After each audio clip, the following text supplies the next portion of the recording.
Voici le président de la République, Emmanuel Macron. Chic.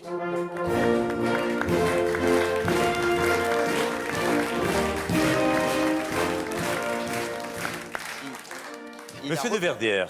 Il a regrossi, hein. Monsieur de Verdière, bien le Il a bonjour. pris un peu. Bien le bonjour et bonjour à toutes et à tous les feignants. Non, mais non, on dit pas les feignants. Et non. Excusez-moi, j'ai raison, salut les branleurs. Comme on dit dans les territoires, c'est formidable, vous savez, monsieur de Verdière, les territoires, j'apprends à les connaître chaque jour un peu plus.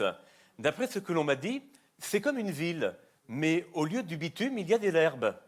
Au lieu des immeubles, il y a des arbres, et au lieu des crottes de chiens, il y a des bousses de vaches.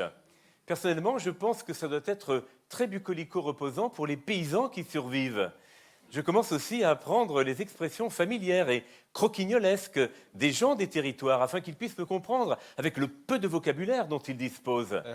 Je sais déjà dire, Non, mais par non. exemple, je sais déjà dire, pisse pas dehors mon gars, tu vas rester collé. Ou bien, va falloir que j'aille couler un bronze, j'ai le cigare au bord des lèvres. Oh non. Qui doit signifier, allons fumer un Havane dans un salon décoré de statues en bronze. Non, mais monsieur le président, c'est ça votre problème. Vous ne savez pas parler au français. Les territoires ne sont pas peuplés de paysans qui parlent comme des débiles. Et il y a des gens tout à fait formidables qu'on appelle les provinciaux, tout simplement. Oui, bien sûr, les ploucs, vous voulez dire. Mais non, pas les ploucs. Bien sûr que si. Non, mais suivez-moi bien. Prenez un grand cours d'histoire de Verdière. C'est gentil, plouc. L'origine de cet idiome remonte à l'arrivée des Bretons, à Paris, pardon, je donne en verlan, au XIXe siècle. D'ailleurs, Bécassine aussi venait de Bretagne, et ça ne m'a pas empêché de débattre avec elle lors du second tour de l'élection présidentielle. Comme tous ces Bretons qui arrivaient dans la capitale étaient originaires de Plougastel, Plouguerneau ou Plouézec, on a simplifié en les appelant les Plous, qui est devenu les Ploucs.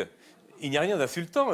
Personnellement, j'aurais préféré qu'ils vinssent de Concarneau, de Conchy-les-Paux ou de Condom-sur-Bèze. Non, mais Dans le Gers, d'ailleurs. décidément, monsieur le président, vous ne savez pas du tout parler au français. Je suis désolé, ils se sentent insultés. Mais vous ne savez pas vous faire comprendre par les Français. Vous savez, de Verdière, je comprends le besoin de mobilité pour les Français périurbains. J'ai compris leur souffrance. Et vous savez, je vais donc faire en sorte qu'ils puissent se déplacer pour aller d'un bled pourri à un autre encore plus pourri. Car c'est déjà assez difficile, vous en conviendrez, de vivre dans un trou perdu, avec des enfants obèses et des amis Oh incultes. non. Si en plus on ne peut pas aller dans le bourg voisin pour voir si on n'est plus moins l'ail, c'est la double peine. Non, mais c'est pas possible. Vous avez tout faux, monsieur Macron. Hein. Pardon.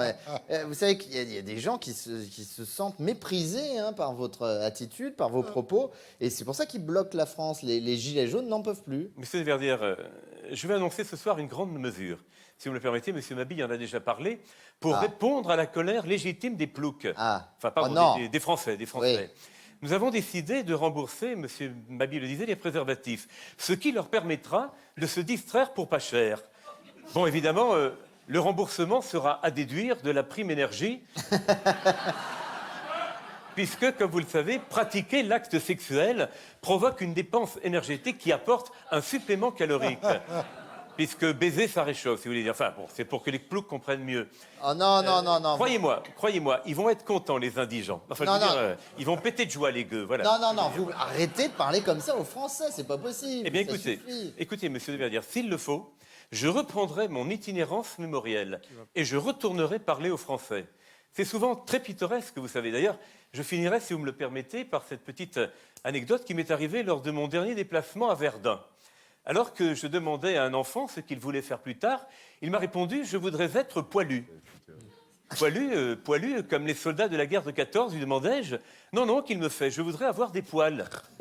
Mais ce n'est pas un métier, lui dis-je. Et il me répond, j'en sais rien, mais ma grande sœur, elle a une petite touffe comme ça, et tu verras le pognon qu'elle se fait avec. Voilà, je vous laisse les gueux, je vous laisse mes amis. Vive la République, vive la France, et courage. Emmanuel Macron, Michel Guédoni.